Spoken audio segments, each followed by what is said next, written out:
Hi, everyone. I'd like to welcome you to Quantum Messages. My name is Ani Sophine, and today I'm going to be talking about the 4 levels of awakening. And lately, I've been getting really, really deep into the process of awakening, how we awaken, and the cycles that we go through to awaken to higher levels of consciousness and ascension. And so, what I've come to realize, and I've talked about this before, is that we are biological transceivers. A transceiver is someone who transmits and receives communication. And because we are biological, we are living in a lot of people call it simulation, but even if it is a simulation, it is still living. Like we still have this life force that is coming through. And so I believe that we are receiving communication and from consciousness and the universe. And so we are able to transmit that information, and we're also able to receive the information. And based upon the research that I've done, we actually get the information in our microtubules within the neurons, and there are quantum oscillations that occur. The medium for this is water. Absolutely. Water is a carrier of consciousness in our planet, our galaxy, and universe. Science has not proven this fully yet, but I truly believe that water is the medium of consciousness. And based upon our thoughts create our reality. Change your thoughts, change your reality.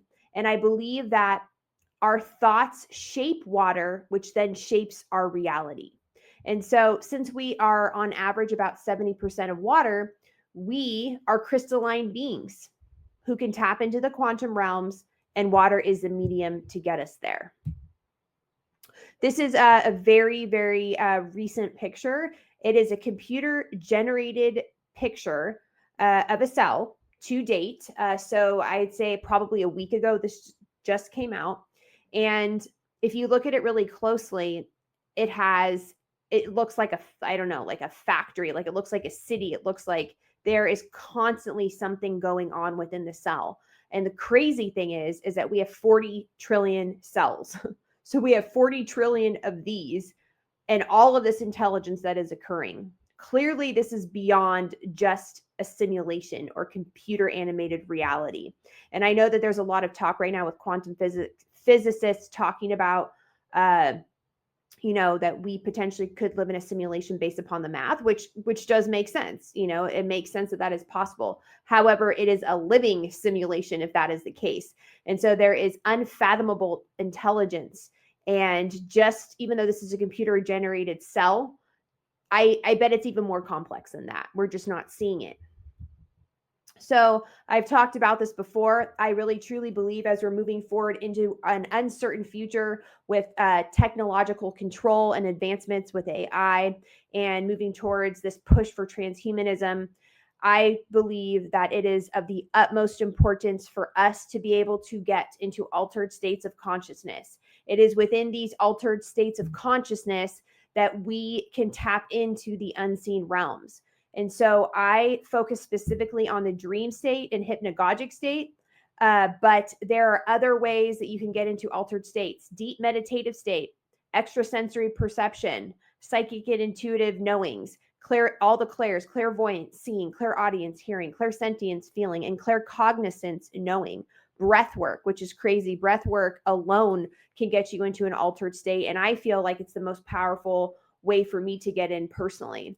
Hypnosis, hypnotic states, deep nature connection and silence, sitting under a tree, going out into nature, being in the woods, being in the ocean, and all of a sudden you feel this oneness with everything around you.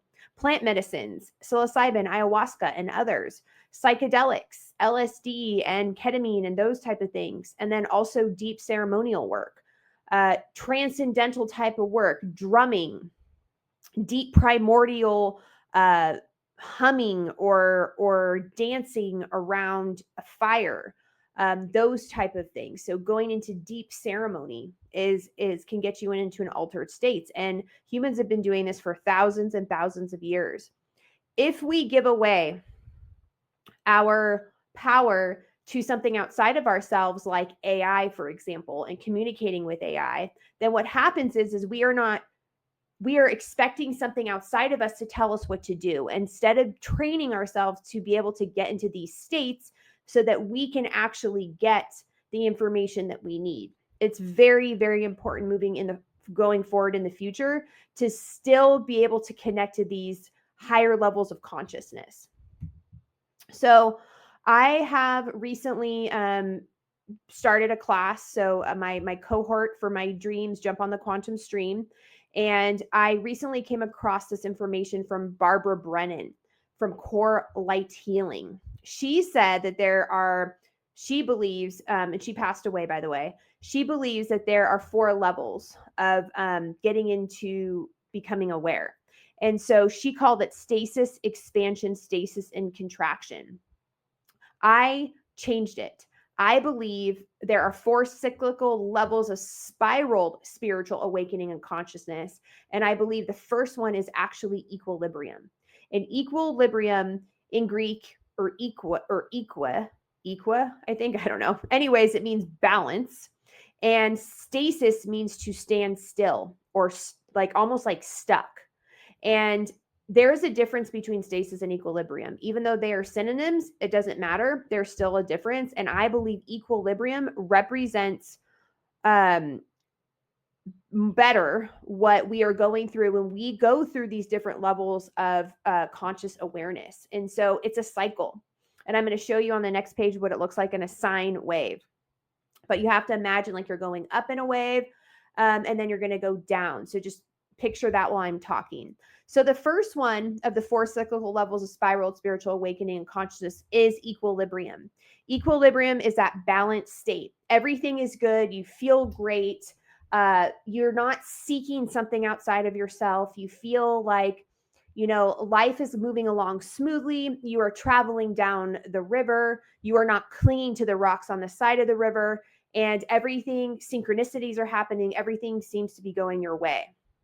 Then all of a sudden, there is a awakening that happens, or you come across something that really piques your interest, and you go into the expansion phase. And so that's when you're actually going up, up, up on the sine wave, and you're going into this expanded states of consciousness and awareness, and something triggers that.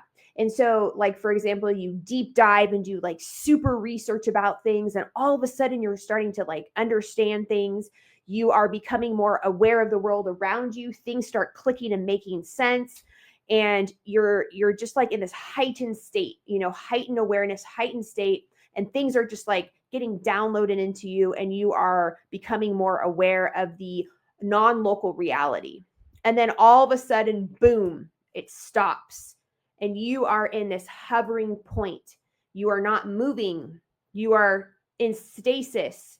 You are still. You are hovering in the void without anything, without any information, without it moving forward, with just hovering like almost in space and time, or time and space. And in that moment, in that stasis point, it feels like all of these things you've just received in the expansion stage, and now you're stuck, like you're not moving at all. And it's really, really a challenging stage to be in. And that you have to go through this stage. You have to be in the void without moving, without learning more information, without gaining more stuff, getting more downloads, because you have to then transition into a contraction phase. So everything that you got from the expansion phase then needs to stand still and stop, so your body and your energy system and your soul can absorb all of the information. And then from there, once that point hits, once it's absorbed into the system, then it can start going internal. And then you start internalizing what you've learned. You start reflecting. You start being in quiet space. You start really thinking about all the things that started happening, so that it can get into your system. It's a super important stage. All 4 of them are very, very important, actually. But in the contraction phase, everything comes within, and you internalize everything. And then after that, after your system absorbs all the information, you've internalized everything, you have contemplated everything. Then what happens is all that information starts to equal out. So you go back into a balanced state, and then you start floating down the river again. and you're not clinging to anything. You're not stuck in stasis and void, and you're able just to release. So it all releases down the river. And then you start the cycle over again. So this cycle happens all throughout your life. And when you start becoming aware of the cycle, it's just so empowering because then you realize what's happening.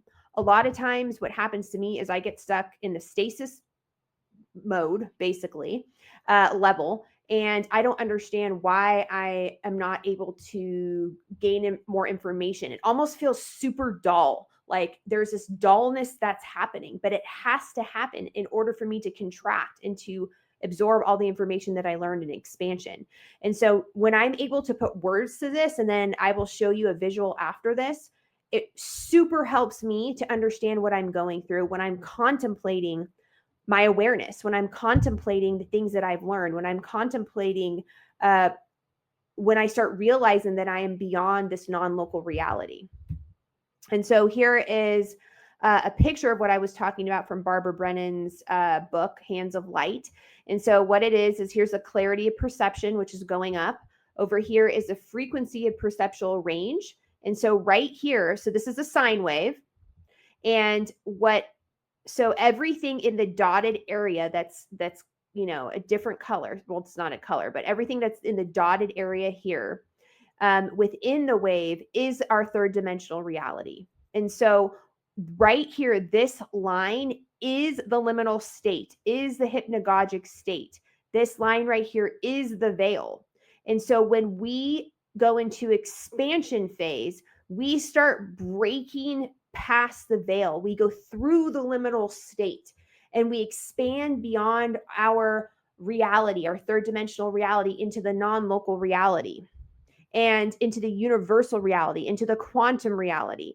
And when we get past this point here and past this stage, and we start expanding, what happens was, so we start here, equilibrium, then we go up, expansion, and we start pushing out of our boundary, pushing out of the veil. Then we get up here. And what happens, this is the stasis point. We are outside of space and time. We are in the void. We are not able to move forward. We are hovering. We are waiting. All of the information that was gained in this one section gets pulled back right here, and you have to just stay still. And then once you're able to move through that, once the motion and the energy moves through, you start contracting and you go in into the contraction phase until you hit the equilibrium phase again. And as you do this, you start expanding your awareness out. And it is a quantum awareness, which you start expanding to. And you can start becoming your multidimensional self, what we are born as, our natural selves. Here's another visualization of it. So this is basically using the Hindu philosophy. So everything in here is Maya, and everything outside of that, the non-local, is Brahman. So we are in the Maya right now. And once we start going through the 4 levels of perception, we start expanding out almost like a bubble. And so here's another one for you to see. It's, it shows us that we go through these cycles over and over and over again. And our spiritual reality starts expanding beyond what is this third dimensional reality. And so that's when we can start tapping into our higher self. That is when we can start speaking with interdimensional beings. That is when we can start speaking with our ancestors. That is when we can start understanding the quantum realm. We can quantum jump, go to other timelines, tap into other present selves. We can heal ourselves. We can do all kinds of things in those realms, but we have to go through those 4 levels of perceptual awareness and consciousness in order to expand out. Here's something that I thought was really interesting. I don't know where this came from. I found it online. I don't know what book I can find it in, but it's a sine wave and it's the golden ratio. And this is what it reminds me of those waves, the sine waves that I was talking about. Here's the golden ratio right here. We start in the center point. And as we start expanding our awareness out and our consciousness starts becoming more full, more vibrant, more part of our non-local universal reality, we start climbing up the ladder. this crystal ladder here, and we start climbing, climbing, climbing within that wave function that I was showing you earlier, using or as the 4 levels of perceptual awareness start becoming embedded within our system. Because I don't feel personally, I'm not sure if I really went, I'm sure I did as a kid, but I wasn't aware of it. And I started realizing when I started going through these deep levels of, awareness when I was 15. So it started then and it just keeps on expanding, expanding, and expanding out, out, out more. And so I thought this was a really good visual for that. Here's another sine wave golden ratio. So this just really reminds me of using that wave structure that I was showing you before. Every time we go through it, we start adding another layer, another piece on, and it reminds me of a ladder. We are walking up this crystal ladder into higher levels of awareness and consciousness. Here's a beautiful picture of a spiral. Kind of reminds me of this. Here's another picture of a spiral with a lattice structure. It really reminds me of our universal structure and as we are expanding our awareness out. And here's something that I've received before in these expanded levels of consciousness, awareness. I get downloaded with information. And so placed within my third eye in a hypnagogic state, I was downloaded with information with this type of geometric structure before. And it was a living structure that I saw in my third eye, in my mind's eye, and it was spinning. And when I saw this picture, I knew exactly this is what was placed in me. I don't know who placed it. Could have been, an interdimensional being. It could have been my higher self, or it's just me becoming aware of like things that are actually happening around us. Our awareness expands universally when we go through the 4 levels of awareness and perception, and we start becoming, like I said, non-local, universal. When we expand our awareness and we become more conscious, it becomes universal. And then we can start tapping into the non-local universal reality. Currently, right now, I already launched my dream course, which has a live element to it. But if you are interested in going deeper into dreams, jump on the quantum stream. I talk deeply about quantum physics and the quantum perspective of dreams, also archetypes, symbols in dreams, and the in-between state. And then also dreams, the practice integration with the quantum realms. And so if you're interested right that, it's at a discounted rate. There are, I think, 6 videos, I believe. And yes, there is PDFs. You also get a free ebook. I think 2 free ebooks, I believe. And yeah, you should really check it out. Like it's really amazing. If you're interested in doing a 21-day comprehensive journal, writing dream archetype and symbol journal where you are collecting your dreams and you want to go on a deep dive, then you can get your copy on Amazon, and it's amazing. So I hope you guys have a wonderful day. I hope you start checking out the 4 levels of perceptual awareness, which I'm going to be going back to in just a second. And yes, think about the equilibrium, the expansion, stasis, and contraction. Contemplate it. And I guarantee you, you will be able to pinpoint those 4 different levels and cycles within your life. Have a wonderful day. Haola.